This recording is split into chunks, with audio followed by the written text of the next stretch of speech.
তো বস, তোমাকে শুরুতে একটা কথা বলে দিই, হতাশা কিন্তু তোমার একার জীবনে নেই, আমাদের সবার জীবনে রয়েছে। এমনকি ইভেন আমার জীবনেও কিন্তু হতাশায় পরিপূর্ণ। তো এই হতাশা তো আমাদের সবার জীবনে থাকে।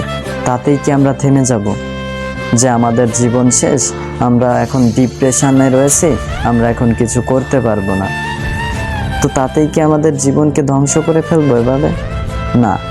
তো আমাদের সৃষ্টিকর্তা কিন্তু আমাদের বিভিন্নভাবে পরীক্ষা নেন, সেটা হোক শরীর অসুস্থতা বা যে কোনো বিষয়। ইভেন সেটা হতে পারে কোনো অ্যাক্সিডেন্ট বা যে কোনো একটা বিষয় হতে পারে।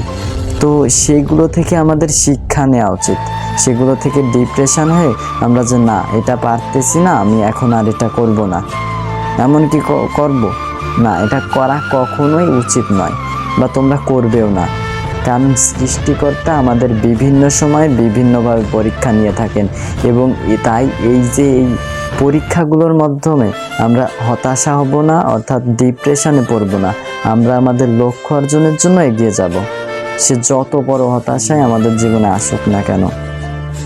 তো এই হতাশাকে যদি আমাদের নিজেদের কন্ট্রোলে রাখতে পারি, তো আমরা অবশ্যই ভালো একটা কিছু করতে পারো। তো এই হতাশা কিন্তু আমাদের জীবনে গুরুত্বপূর্ণ একটা ভূমিকা পালন করে। আবার যে হতাশা আমাদের জীবনে লাগবে না এমনও কিন্তু কোনো বিষয় নেই।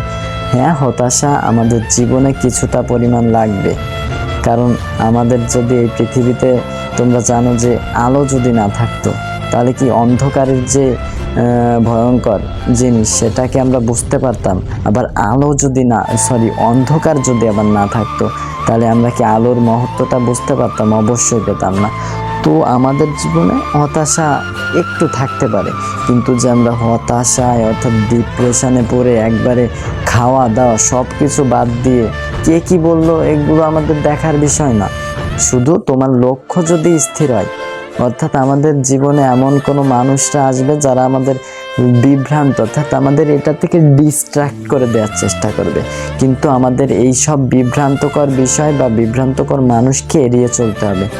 তবেই কিন্তু আমরা এই হতাশা অর্থাৎ ডিপ্রেশন থেকে মুক্তি পেতে পারবো। তো তোমাদের কাছে একটাই অনুরোধ, যদি তোমাদের জীবনে হতাশা না থাকে, বা যদিও থাকে এবং ভবিষ্যতে তো আসবেই, এটা একেবারে শিওর যে হতাশা আমাদের প্রত্যেকের জীবনে আসবে, কিন্তু এগুলো থেকে মানিয়ে নিয়ে, নিজেকে সরিয়ে নিয়ে আমাদের সামনের দিকে এগিয়ে যেতে হবে। তো তাহলেই কিন্তু আমরা একটা সুন্দর জীবন গড়ে তুলতে পারবো। So that's for today, I will Chan the next video. Allah.